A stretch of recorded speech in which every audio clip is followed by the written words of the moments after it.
नमस्कार, आप देख रहे हैं लाइव टेन न्यूज। मैं हूं आपके साथ अब्दुल करीम। तो बिहार के बाद हमारी टीम उत्तर प्रदेश पहुंच चुकी है, क्योंकि उत्तर प्रदेश में चुनाव का माहौल है। 22 में चुनाव होना है, तो इसी का सर्वे करने के लिए, यहाँ की जनता से बात करने के लिए लाइव टेन न्यूज की टीम उत्तर प्रदेश के दौरे पर है। दोस्तों, परसों से 2022 की शुरुआत हो जाएगी।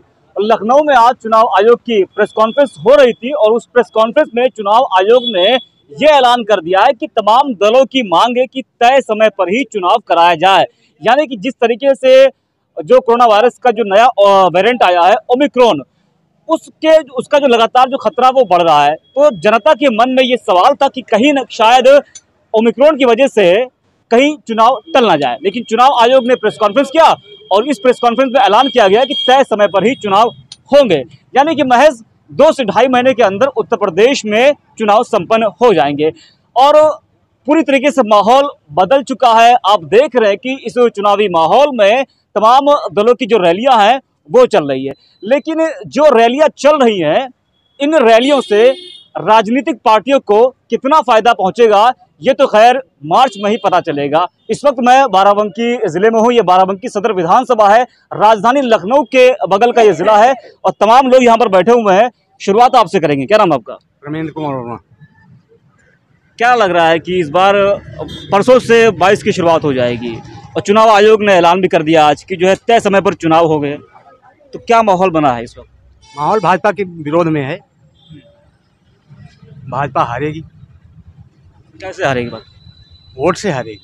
जनता वो तो क्या नाम है, प्रचार कर रही है अपना, और जो है तमाम बड़े बड़े वादे कर रही है कि जो है हमने 5 साल में बहुत कुछ दे दिया जो पिछली सरकारों ने नहीं दिया है। कुछ नहीं दिया। हाँ। झूठे वादे हैं सब पूरे,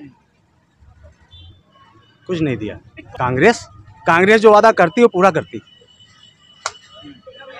कई सालों से वो उत्तर प्रदेश में सत्ता में नहीं आई है, लेकिन जब रही तो जितने वादा उसने किया, सब में प्रदेश में रही हो, केंद्र में रही हो, जितने वादे उसने किए वो पूरे किए। ये कहा जा रहा है कि प्रियंका गांधी वाड्रा के नेतृत्व में उत्तर प्रदेश का चुनाव लड़ा जाएगा। ये देखा जा रहा है कि लगातार कांग्रेस पार्टी में प्रियंका गांधी ही एक बड़ा चेहरा है और उन्हीं के नेतृत्व में चुनाव लड़ने की जो तैयारियां वो चल रही हैं। क्या कांग्रेस के पास और कोई बड़ा चेहरा नहीं है? जैसे कि लड़की हूं लड़ सकती हूं का नारा दिया गया है, तो उस पर स्मृति ईरानी कह रही है कि लड़का नहीं लड़ सकता है, यानी कि राहुल गांधी। नहीं, ये गलत है। मतलब उनका एक ये नारा है कि लड़की हूँ लड़ सकती हूँ। ये थोड़े कह रहे हैं कि हम लड़के नहीं लड़ेंगे, लड़के भी लड़ेंगे। 40% तो ही दे रही हैं लड़कियों को, बाकी तो 60% लड़के लड़ेंगे। ये नारा कितना कामयाब होगा? नारा बहुत कामयाब होगा। इसका फायदा मिलेगा कांग्रेस को। क्या लग रहा है कि भाई साहब, जो चुनाव का समय चल रहा है और तमाम रैलियां चल रही है और अब चुनाव आयोग ने ऐलान भी कर दिया कि कितने समय पर चुनाव होंगे, तो क्या माहौल लग रहा है आपको? कांग्रेस अभी बहुत पीछे है। नंबर 1 पे समाजवादी पार्टी। तो भाई साहब कह रहे हैं कि कांग्रेस आई अभी बहुत पीछे है, बहुत पीछे है। असली लड़ाई सपा और भाजपा की है। भाजपा ने वो काम किया है जो सपा इसके पूर्व में कर चुकी है, उसका केवल उद्घाटन शिलान्यास किया इन्होंने। काम उनका किया हुआ है। उद्घाटन है कि अभी कानपुर में मेट्रो का उद्घाटन किया उन्होंने फर्जी तरीके से। काम ये सब सपा गवर्नमेंट की देन है। वो भाई साहब तो कह रहे हैं कि कांग्रेस बहुत पीछे है, आप कह रहे हैं कि कांग्रेस आई। अब वो अपना नजरिया है, अपने नजरिया से लोग कह रहे हैं। हमको कांग्रेस आगे दिखाई पड़ रही है। ये सही है। जो कांग्रेस ने बनाया 70 साल में, मोदी ने 7 साल में उसको बेच के खत्म कर दिया। ये काम उनका किया हुआ है। सब कुछ बेच दिया, कुछ बचा हिंदुस्तान में जो नहीं बेच रहे हैं मोदी जी। अच्छा, अभी प्रमोद तिवारी यहाँ पर आए हुए थे, तो वो कह रहे हैं कि लोकतंत्र को अगर बचाना है तो 2022 का चुनाव जो है बीजेपी को हारना चाहिए। तो क्या लग रहा है कि लोकतंत्र खतरे में है? खतरे में। भाजपा ने क्या कहा? झूठे वादे वाले। तो हिंदुस्तान बिक जाएगा भैया, बिक जाएगा। एक आदमी यहाँ तबाह हो जाएगा, गरीब जनता किसान बर्बाद हो जाएगा। ये केवल अडानी अंबानी के लिए गवर्नमेंट काम कर रही है। ठीक। आप जैसे कि आपने जिक्र किया गरीबों का, किसानों का, तो वो तो कह रहे हैं कि हमने 5 साल में उत्तर प्रदेश का जितना विकास कर दिया है, जितना बदल दिया, जितना उत्तर प्रदेश को बदल दिया है पिछली सरकारों ने वो नहीं किया। हमारी सरकार नहीं, वो उनका दावा यह है कि हमने 5 लाख पक्की नौकरियां दी, किसानों के हित में काम किया हमने, उत्तर प्रदेश का विकास किया हमने। आप देख लीजिए पूर्वांचल एक्सप्रेस वे, कुशीनगर में एयरपोर्ट दे दिया, तमाम ये अखिलेश की देन है। पूर्वांचल एक्सप्रेस केवल नाम बदलने से थोड़े कोई काम हो जाता है। हम कहते हैं कोई एक काम इसका गिनाओ योगी मोदी का। ये साले रड़वे जो है कोई काम के हैं? जिनके बच्चे होते हैं, जिनके परिवार होता है, वो परिवार का दर्द समझता है। अभी लखीमपुर में किसानों को कुचल दिया टेनी के लड़के ने। आज तक मोदी उसको गोदी में लिए घूम रहा है। मोदी कुछ हुआ उसके खिलाफ? कुछ भी नहीं हो रहा है। कार्रवाई चल रही है? कोई नहीं चल रही। क्या कार्रवाई चले? उसको लेकर के घूम रहा है, उसको चेहरा बना रहा है, चुनाव लड़ेंगे उसके बल पर। अरे बर्बाद करने के हिंदुस्तान। लखीमपुर का जिक्र आपने कर दिया है, क्या लग रहा है कि लखीमपुर का जो मामला है ये चुनाव पे कितना असर डालेगा? ये बहुत बड़ा असर डाली चुनाव पर। यहाँ पूरा समझ बीजेपी के खिलाफ माहौल तैयार है एकदम। बीजेपी दोबारा आएगी नहीं, ये तो बिल्कुल तय है। बाराबंकी ये पूरे जिले जो हैं सब सफाई के हैं। बचा नहीं। अगर इस बार हिंदुस्तान की जनता किसान न चेता तो ये सबको बर्बाद कर देंगे। केवल अडानी अंबानी का साम्राज्य फैला देंगे। ये ईस्ट इंडिया कंपनी बना देंगे हिंदुस्तान को। कुछ नहीं रखेंगे यहाँ, सब खत्म कर देंगे। तमाम लोग पीछे खड़े हैं। भाई साहब, अभी इन लोगों से बात किया तो ये लोग कह रहे हैं कि बीजेपी अगर आएगी तो देश बिक जाएगा। क्या लग रहा है आपको, इस बार जो है किसको आना चाहिए? इतने अनुभव भी नहीं है कि बिक जाएगा कि रह जाएगा। वैसे आपका मानना क्या है कि 22 में चुनाव है, सरकार किसकी आनी चाहिए आपके साथ? हम तो भाजपा ही, हम भाजपा को वोट देंगे। क्या पसंद है भाजपा का? हमको सब कुछ को पसंद है। क्रियाकलाप 5 साल में क्या कुछ कर दिया है जो आप खुश हो? क्या नहीं किया? जैसे क्या राशन दे रहा है बराबर, वो पेंशन दे रहा है किसान, वो जो निधि आ रही है की जो सीमा है वो तो मार्च तक खैर बढ़ा दी गई है, ठीक है ना, कि 2 बार राशन महीने में मिलेगा। वो तो शुरू किया था जब कोरोना काल चल रहा था, लॉकडाउन हुआ, तब से शुरू किया स्कीम। मार्च तक बढ़ा दिया गया। चुनाव का समय चल रहा है, उसके बाद सरकार आएगी, वो पता नहीं मिले या ना मिले, वो तो एक बात की बात है। लेकिन 5 साल में क्या लगा आपको कि बीजेपी ने वो विकास कर दिया है जो जनता को चाहिए?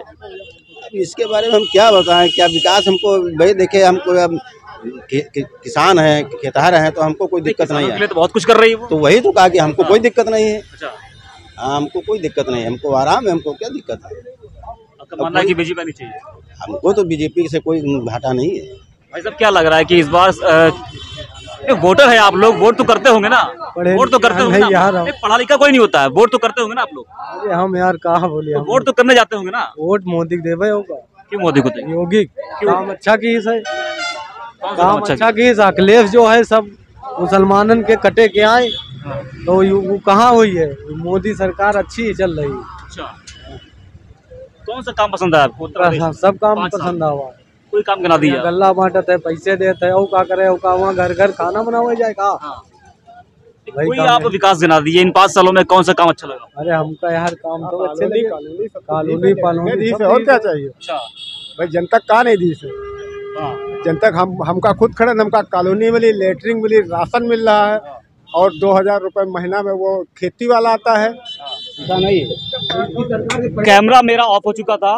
कैमरा ऑफ होने के बाद भाई साहब लोगों ने कहा कि जरा 1 मिनट सुनिए और कुछ बात करनी। तो मैंने पूछा क्या बात करनी है, तो इन्होंने बोला कि जो छुट्टा जानवर है ना, सांड को लेकर कुछ आपसे बात करनी है। तो हम जानेंगे इनसे। अभी आप कह रहे थे कि सांड और छुट्टा जानवर के बारे में आप कुछ कह रहे थे, तो क्या बात करनी थी आप? अरे राय वो छुट्टा जानवर चल रहे हैं, हम लोग रात भर बचाते हैं, और बेचारे लड़कों के गाँव आते हैं, और बिहार बेचारी घर में पड़ रहे हो, काज को तुम 6:30 बजे हो क्या? भाई जो औरतें आती हैं, गाउन जी का आता है तो कहेगा 6:30 बजे हो, अपन कहा कि 6:30 बजे हो। गौशालाएं बनी तो है। अरे गौशालाएं में जो बनी तो जो जितने नौकर हैं, सुनो, जितने नौकर हैं ना वो सब खा भी जाते हैं, उनके नौकर खा भी जाते, सड़वा सब मर जाते हैं, उसका डालिया उसका नदी के किनारा। तो क्या करें, ये बहुत परेशान है छुट्टा जानवरों से। भाई साहब ऐसा है, जब जानवर दूध देता है तो आदमी दूधता खाता है, जब दूध नहीं देता है तो उसको खेत देता है, और जब जानवर लेकर वो जाता है कोई धंधा पानी वाला तो हम ही लोग उसको रोकते हैं, गाय बेच रहे हो, ये कर रहे हो, वो कर रहे हो। कहीं कोई समस्या नहीं, सब प्रदेश दौड़ रहा है। छुट्टा जानवर है, उससे किसानों का नुकसान हो रहा है, इनका ये मानना है। आपको लगता नहीं है कि किसानों का नुकसान हो रहा है इससे? कोई नुकसान नहीं, सब ठीक है। तमाम किसान तो परेशान। अरे परेशान होंगे, कहाँ किसान नहीं नुकसान कौन सा किसान? नुकसान तो ही रहा है। क्या हो रहा है नुकसान? भैया रात भर इंसान जाके अपने खेतों को बचा रहा है, नुकसान तो हो ही रहा भैया। सरकार ने तो गौशाला बना रखी है। गौशाले में आप देखते रहिए भैया, कितना आदमी जो गाड़ियाँ आती नगर पालिका वाले पकड़ के ले जाते हैं, लेकिन आके छोड़ देते हैं, फिर जाओ खाओ पियो ऐश करो। तो रात बचा रहे बेचारे। तंत्र मंत्र के बादशाह, भारत के जाने माने सर्वश्रेष्ठ गुरु खान बंगाली, मिलेगा हर समस्या का समाधान गारंटी के साथ। पहले तो मेरा व्यापार ठीक ठाक चल रहा था, मगर पिछले 1 साल से इतना घाटा लगा, मेरा मकान, दुकान, फैक्ट्री सब बिकने की नौबत आ गई। तब मैं बाबा जी से मिला, चमत्कार ही कहूँगा, 2 महीने के अंदर काया पलट हो गई और आज मेरा व्यापार पहले से बहुत बेहतर है। मेरा अफेयर एक लड़के के साथ था जो मेरे ऑफिस में ही था। हम शादी करना चाहते थे पर उनके घर वाले मान नहीं रहे थे। मैं बाबा जी की शरण में आई, 1 महीने में ही उनके घर वाले मान भी गए और हमारी शादी भी हो गई। मेहनत और ईमानदारी के बावजूद पिछले 3 सालों से मैं एक ही पोस्ट पर काम कर रहा था। फिर मैं बाबा जी से मिला और झट से मेरा प्रमोशन हो गया। आज मैं सेल्स मैनेजर हूँ। मेरी बेटी की शादी के लिए बहुत से रिश्ते आते थे पर कोई न कोई अड़चन पड़ जाती थी। इसी वजह से मेरा पूरा परिवार बहुत परेशान था। बाबा जी की दुआओं से आज मेरी बेटी एक बड़े घर की बहू बनी। भटको चाहे जहाँ, काम होगा सिर्फ यहाँ। गृह कलेश, कर्ज मुक्ति, प्रेम विवाह, जादू टोना, पति पत्नी में अनबन, सौतन या दुश्मन से छुटकारा, विदेश यात्रा में रुकावट, फिल्मों में प्रवेश और कोर्ट कचहरी जैसी समस्याओं का समाधान। गुरु खान बंगाली, 3 घंटे में पाएं घर बैठे समाधान। अभी फोन करें। गुरु खान बंगाली।